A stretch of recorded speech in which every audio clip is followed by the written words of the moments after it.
Combate, a trincheira do contribuinte. Menos impostos, mais empregos.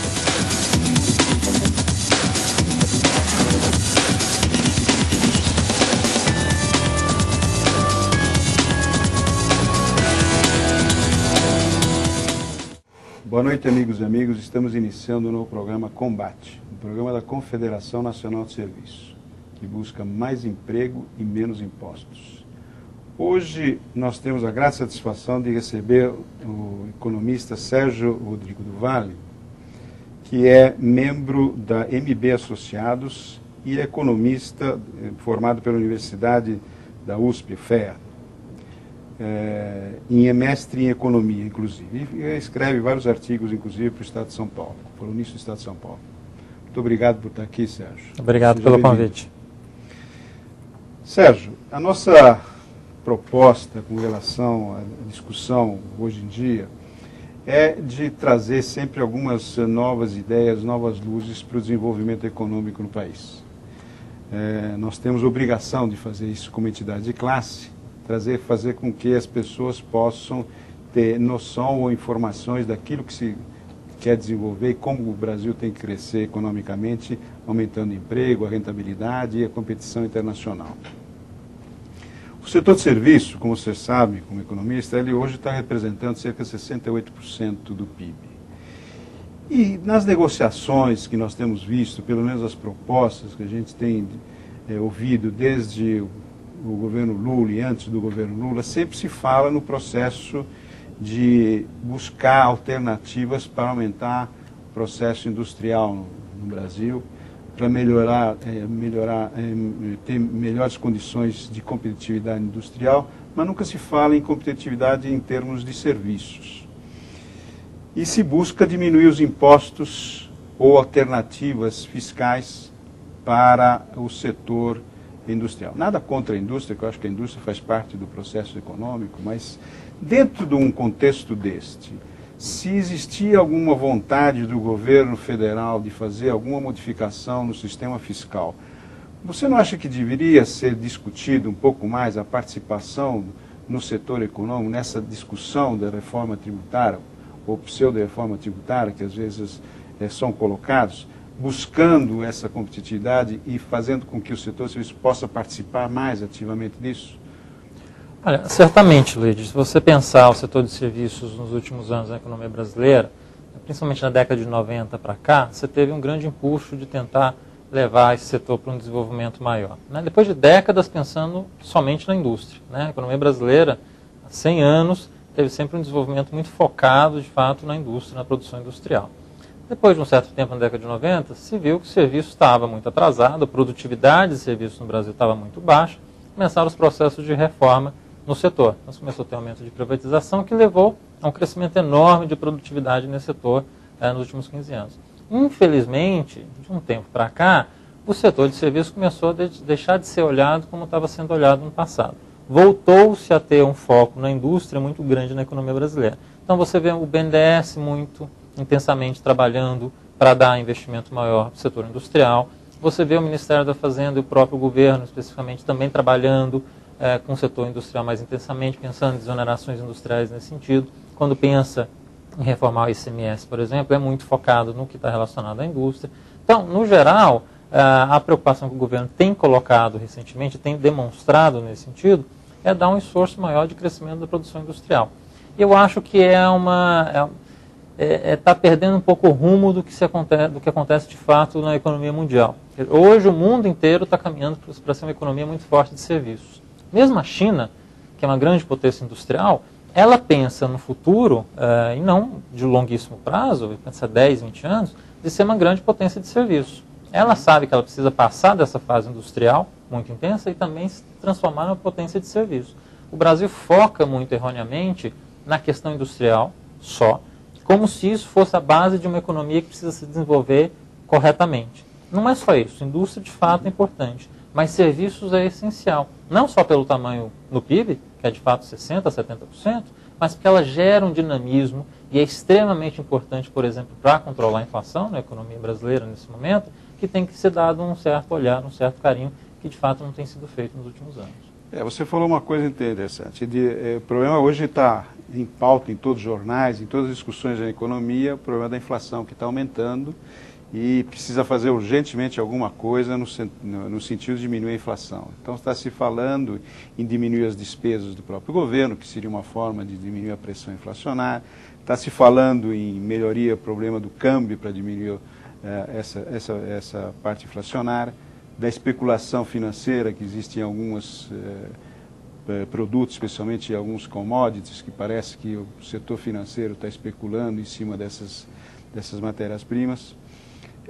Mas não se fala, pelo menos com muita intensidade, num projeto de desonerar o trabalho, que é onde, no caso de serviço, é importantíssimo que seja feito isso, urgentemente, porque a carga tributária sobre a mão de obra é muito alta.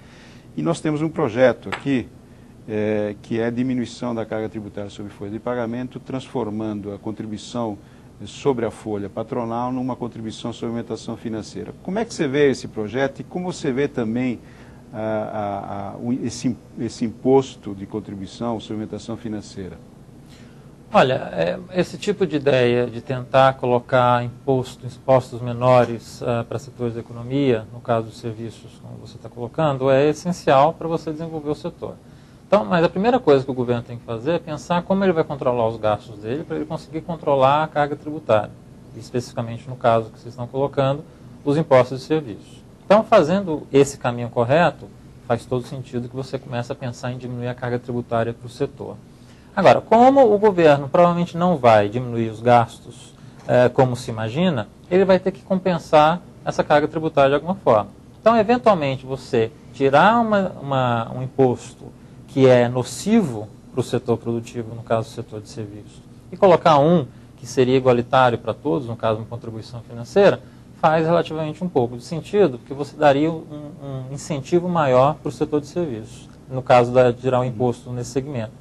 Agora, talvez seria interessante não só tirar o imposto, desonerar a parte de serviços, mas talvez desonerar de forma mais ampla outros segmentos da economia também. A ideia é tirar realmente sobre toda a massa salarial, não é só do setor de serviços, como um todo. Quer dizer, essa contribuição sobre aumentação financeira seria paga por toda a sociedade. Isso. O que nós colocamos também, Sérgio, é o seguinte, como esse imposto vai ser pago também pelo assalariado, então a nossa proposta é que nós aumentaríamos o percentual referente a esse imposto, que estamos calculando por volta de 0,8 qualquer coisa, sobre a aumentação financeira, no salário do funcionário, porque quando ele fosse na boca do caixa retirar o dinheiro, ele receberia o líquido e não receberia o ônus de pagar um imposto que hoje é patronal. Isso também alivia um pouco a pressão sobre os salários dos empregados. Essa é a nossa proposta com relação a isso. O que esse estudo que nós fizemos, Sérgio, demonstra que isso poderia trazer um aumento de PIB, um aumento na empregabilidade, uma diminuição de inflação e aumento da demanda. É tudo que parece que o governo está querendo hoje, né? Isso seria ótimo, de fato, provavelmente traria tudo isso para a economia também, mas eu só vejo isso acontecer se o governo fizer a parte dele também no outro lado da sua política fiscal, que é diminuir gastos. Por quê? A hora que você dá mais renda para um trabalhador, nesse momento, na hora que a economia está muito aquecida, ele provavelmente vai tender a gastar mais. Né? É um aumento de salário direto que ele está tendo nesse momento. Na hora que a economia está tendo um processo inflacionário, como a gente vê agora, isso poderia colocar uma inflação um pouco mais pressionada ao longo dos próximos meses, a partir da aprovação dessa medida. Então seria interessante o governo fazer um contrabalanço disso, diminuindo de fato os gastos do governo nesse momento. Aí você conseguiria contrabalançar esse estímulo que você estaria trazendo para a economia. Mas, de novo, seria extremamente positivo. Seria um tipo de política, de mix de política muito positivo. Você diminui um gasto que às vezes não tem muita boa qualidade e aumenta uma disponibilidade de renda para a população, para ela escolher o que vai consumir. Seria uma ótima política de fato. Hoje, voltando ao problema da inflação, que hoje está na ordem do dia, qual é aquilo que hoje está pressionando mais para o aumento da inflação? É o câmbio, são os produtos alimentares, especialmente que dizem que foi o grande vilão desse mês, ou pelo menos desses últimos meses, sobre a pressão inflacionária, ou tem outras condicionantes por trás disso que vão aumentar os custos e a inflação no Brasil? Tem dois elementos que são os mais relevantes para explicar a inflação no Brasil nesse momento. Um que é cíclico, que não é tão relevante, porque ele sempre teve e sempre vai ter nos próximos anos, porque tem um problema estrutural no mundo de demanda maior por alimentos. Então, por conta disso, a alimentação vai continuar tendo um processo inflacionário importante aí ao longo dos próximos anos. Isso a gente tem que contar como dado. É um ciclo que vem e que vai, mas provavelmente você vai ter uma taxa alta desses preços nos próximos anos. Agora, o mais complicado, mais difícil de lidar para o Banco Central é o outro problema que você tem na inflação hoje, que é serviços. Por quê? Serviços têm um componente muito relacionado ao crescimento do próprio salário. A grande causa de crescimento de inflação de serviços, no fundo, é o próprio crescimento muito forte de salário que a gente teve nos últimos anos. E com isso, você tem preço de serviços subindo sistematicamente a cada ano entre 6% e 8%. Isso já desde 2003. Então, você está tendo preços de serviços crescendo acima da taxa média de crescimento de preços no Brasil. Então, para combater isso, o Banco Central teria que agir em termos de taxa de juros. Pensar em política de crédito, como tem sido feito agora, as medidas macroprudenciais, como o governo colocou, de tentar controlar o crédito, ajudaria a controlar o crescimento da demanda por produtos duráveis, imóveis, carros, bens duráveis que você usa dentro de casa, eletroeletrônicos, esse tipo de produto. Só que a inflação hoje não vem por esses produtos, está vindo por conta de serviços. E desacelerar serviços é desacelerar salário. E a melhor coisa para desacelerar salário é você criar uma política que afeta a economia como um todo. E aí não se inventou outra coisa no mundo até hoje melhor nesse sentido para combater a inflação do que taxa de juros. Então, não tem jeito. O Banco Central vai ter que ser ativo na política monetária esse ano, vai ter que subir a taxa de juros mais do que está sendo considerado agora, porque uma grande parte do mercado, a gente mesmo ainda está considerando 12,75 de alta para a Selic esse ano, mas eventualmente a gente vai ter que pensar num número maior. Pode ser que a Selic chegue a 13% ou 14%. Você acha que essa tendência vai existir? Exato, porque se você não aumentar a taxa de juros como se imagina que vai precisar, isso vai depender do esforço fiscal enorme por parte do governo. Fazer um controle muito grande da política fiscal. Só que a gente não acredita, e grande parte do mercado também não acredita, que o governo vai conseguir fazer controle de gastos esse ano. Não é a sinalização que tem sido dada desde o começo do ano, e a própria presidente já falou que no PAC não se mexe. Ora, a única coisa que você consegue controlar nos gastos públicos hoje é coisa de investimento. Se você não vai mexer nada no PAC, você não vai mexer absolutamente nada nos gastos do governo. Então, por aí não vai vir. Vai ter que vir pela política monetária. Então, você vai ter que aumentar juros, infelizmente. Não tem jeito. Quer dizer que, então, essa política e essa defesa que nós vamos fazendo da diminuição da carga tributária sobre folha seria benéfica, inclusive, nesse momento? Seria interessante junto com uma diminuição de gastos, porque ao focar numa diminuição de carga tributária, o governo forçadamente teria que pensar numa diminuição de gastos também, para ele manter um superávit primário. Automaticamente, se eu não aumentar, se eu diminuir a pressão sobre o setor de serviços, o setor de serviços vai transferir isso para uma diminuição, inclusive, da prestação de serviços até o próprio governo. Poderia levar a uma diminuição de preços eventualmente, etc. Ao longo do tempo, exato, poderia acontecer também. Mas... infelizmente, a economia tudo tem os dois lados. Ao mesmo tempo que você poderia ajudar em certa parte no preço, a hora que você diminui o salário, eventualmente, você pode até ter uma demanda maior de empregados nesse segmento, o que ajudaria na economia em termos de criar até mais arrecadação para o governo, mas poderia ter uma pressão em cima da demanda de trabalho hoje, de um tipo de trabalho que está um pouco escasso. A gente está vendo um mercado de trabalho muito aquecido, está faltando mão de obra em diversos segmentos, isso poderia aquecer ainda mais o setor e poderia ter uma pressão no curto prazo, maior de salários. Mas, mesmo com um pequeno problema como esse, é extremamente benéfico você dar incentivos para o setor de serviços, setor esse que durante muito tempo, de fato, não foi incentivado na economia brasileira. Se pensar serviços como sendo uma política de governo, começou a acontecer há 15 anos atrás. A indústria tem tido esses benefícios há mais de 100 anos. Então, de fato, está no momento certo de você voltar a pensar serviços de forma intensa, como é no mundo inteiro. Se pensar nos Estados Unidos é uma economia de serviços, não é uma economia industrial. A Europa praticamente é a mesma coisa. Então, você tem que focar de fato em serviços. Só para você dar um dado que já todo mundo sabe, os 2,5 milhões de empregos que foram criados no ano passado, mais de 1 milhão é do setor de serviços. Exatamente. Quer dizer, se o setor de serviço não só salvou a economia em 2009, como alimentou o processo de empregabilidade em 2010 muito fortemente. Ele é um setor extremamente dinâmico, de fato foi o maior gerador de empregos nos últimos anos, no governo Lula, e vai continuar sendo assim nos próximos anos, e tem uma ampla gama de serviços que você pode aplicar no Brasil ainda, que não estão plenamente desenvolvidos. É só pensar a área de saúde, a área de educação, economia criativa, que é um tipo de serviço já amplamente desenvolvido na economia europeia, na economia americana, que aqui está praticamente morto. Agora começou a pensar um pouco mais nisso, o governo criou no Ministério da Cultura a Secretaria da Economia Criativa. Talvez comece a ter alguns incentivos maiores para esse tipo de setor que de fato está um pouco esquecido no Brasil hoje. Inclusive no setor de design, de mídia, etc., a gente tem o turismo, por exemplo, é uma atividade que hoje, apesar de nós brigarmos para trazer mais turistas no Brasil, mas hoje continuamos com 5 milhões de turistas no ano, há mais de 30 anos que estão 5 milhões e não se consegue aumentar muito mais do que isso. A questão do turismo é um caso clássico de falta de planejamento, porque o que você precisa ter para o turista aqui é minimamente algum treinamento formal da parte turística da cidade que vai receber para ajudar aquele visitante. E aí você não pode pensar em outra coisa que não o inglês. Você tem que ter um desenvolvimento muito grande dessas pessoas que vão atender esses turistas, em falar inglês, em ter serviços escritos em inglês, como é no resto do mundo também.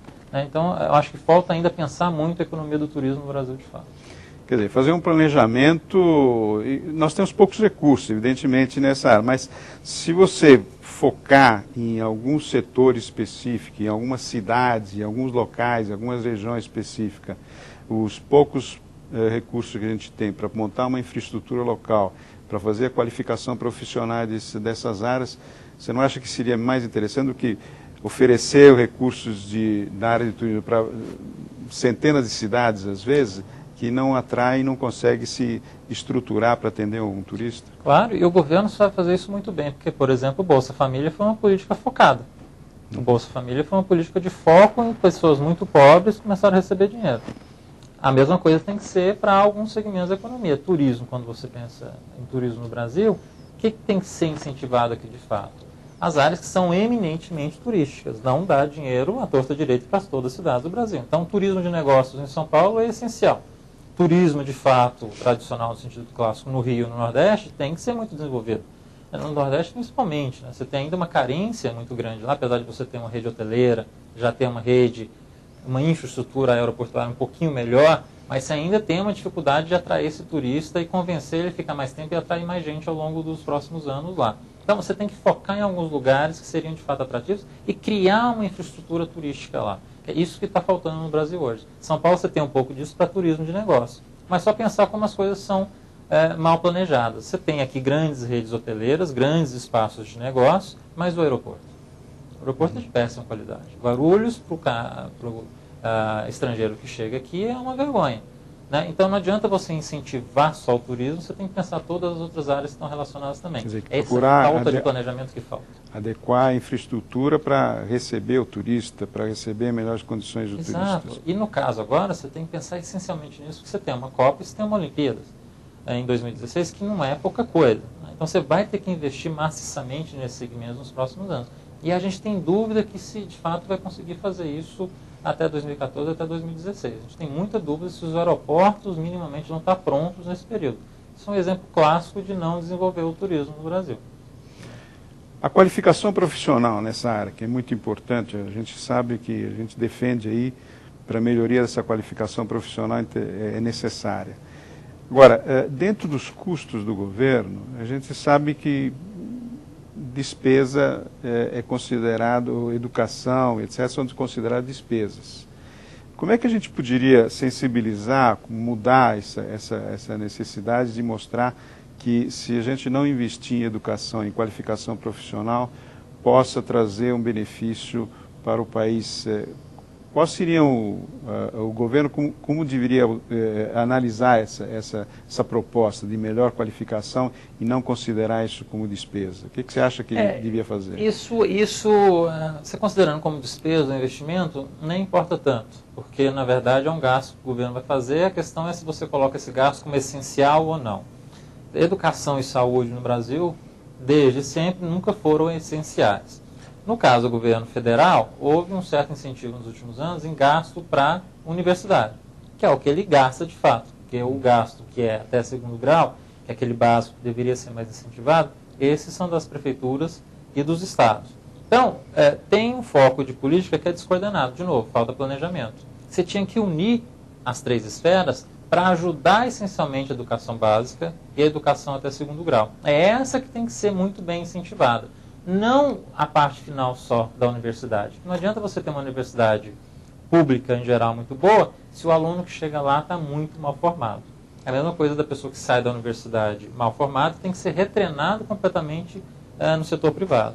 Então, o governo, de novo, não pensa em forma conjunta, e aí tem que pensar e sentar junto com os estados e municípios para melhor desenvolver não as universidades, mas o sistema básico de educação no Brasil. Esse está completamente esquecido, né? E é mal investido. A quantidade de dinheiro que é investido não é pouco no Brasil. Você investe 5% do PIB em educação. É mais do que muitos países que têm um nível de educação muito melhor do que o nosso. Então é que você não está gastando bem o dinheiro. Esse dinheiro que está saindo de Brasília, está saindo dos estados e dos municípios, não está chegando adequadamente nas escolas. E o que é não chegar nas escolas? Não está sendo bem gasto com o professor, não está sendo bem gasto com o diretor. Que é que você tem que ter os gastos básicos. Uma escola precisa ter um grande diretor, precisa ter grandes professores. Ponto. A partir daí, essas pessoas conseguem fazer a escola, né? E isso falta decididamente na economia brasileira hoje. E a requalificação profissional? Porque a gente tem hoje demanda de alguns profissionais que o mercado está aquecido, se fala quase em pleno emprego hoje, né? Porque o emprego acho que está por volta de 6%, quer dizer, quase pleno emprego no país. Essa qualificação profissional, você não acha que deveria ter um sistema de qualificação profissional perene, porque a tecnologia muda todo dia, atualizações, etc. Como é que a gente poderia implementar isso? Eu acho que primeiro você tem que pensar na educação inferior, a educação básica. Essa tem que ser primordial. O foco tem, infelizmente, apesar de a gente ter um programa de curto prazo, o foco teria que ser essa educação mais básica.